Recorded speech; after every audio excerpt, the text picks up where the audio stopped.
Welcome back to the Gnostic Chef. I have a question for everyone. Do you believe in magic? Magic is the network that religion and science have fruited from. Magic is out there. We even made sure to make a reference towards it on how we use our words. Words are a collection of letters, and when you put those collection of letters together, we call that spelling. Now, with just the word spelling and spell, you drop the ing, and spelling would be the act of producing said spell, which are words to create thoughts inside someone's mind, which is magic. You're creating with information, you're now informed, seeing something. Now, materialism is going to make you forget all about the magic. Materialism is the theory that physical matter is the only or fundamental reality, and that all being possesses and phenomenon can be explained as manifestations or results of matter. Materialism won't account for the things that we all see daily. They don't know where any of the things they claim don't exist, which we can pull up, where they come from. Memory, dreams, consciousness. I mean, they don't account for any of that. So materialism has been where we've headed for the last, I'm not even sure, because I'm not sure about recorded time. I just go off of what's here now, because that's the only time that exists anyways, is the present moment. And these ideas like the ether, the space between. The ether is a proposed logical foundation or a philosophical framework. The ether is to be an energetic metaphysical background that acts as a medium or substitute for the electromagnetic phenomena. Ether acts on the medium in which the phenomenon of light, electric action at a distance, and propagation takes place. The ether is where you find life. We breathe it in, we exhale it. It imbues our nature, our being, and this is where we get lost with our spiritual self, because spirit is just a reference towards breathing. Being with the spirit is being alive, and being without, obviously, is dead. So when they say the Spirit of God, they're speaking of this ether. The Spirit is, in alchemy, the carrier. It's the messenger. It's delivering the message from either the soul or the body. In alchemy, or spagyrics, we'd be talking about the oils, the salts, and the alcohol.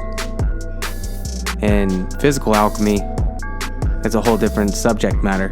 It's back into the magic, the foo-foo, the energetic fields that your heart creates is being gauged by an EKG. But we don't want to admit to these types of things. We don't want to say, oh, well, that makes more sense than what I was told before, because what I was told before is too creative and too complicated for me to pretend I can understand. So I just sit here and wonder what is. I guess I'll share a story. So I've definitely enjoyed some of those magic mushrooms, since we're speaking on the magic. I allowed on the guest to take me on a ride.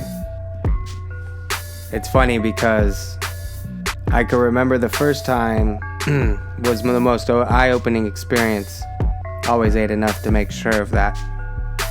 But walking on the ground alone, I had to get down on my hands and knees while I looked at the grass as it grew.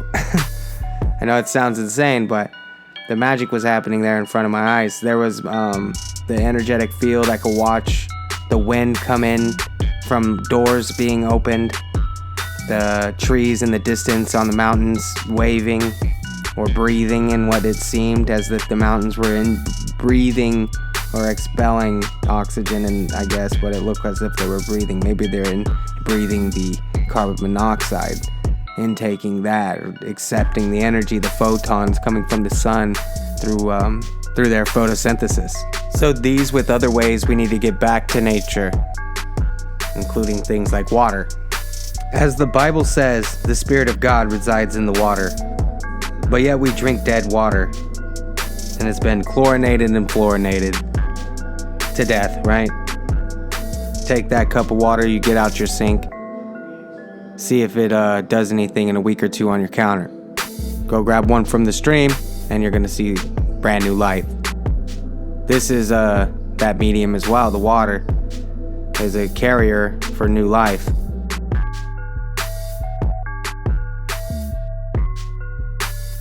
I'm not sure if anybody looks into the idea of like spontaneous generation of like organisms, where they have given a petri dish enough of the proper environment, and it will spontaneously have these organisms pop up into the dish. Or like the fish out in the desert, the ones that all of the water dries up, these little holes totally dry. Rainy season comes next year, and then these fish are somehow back in these damn holes.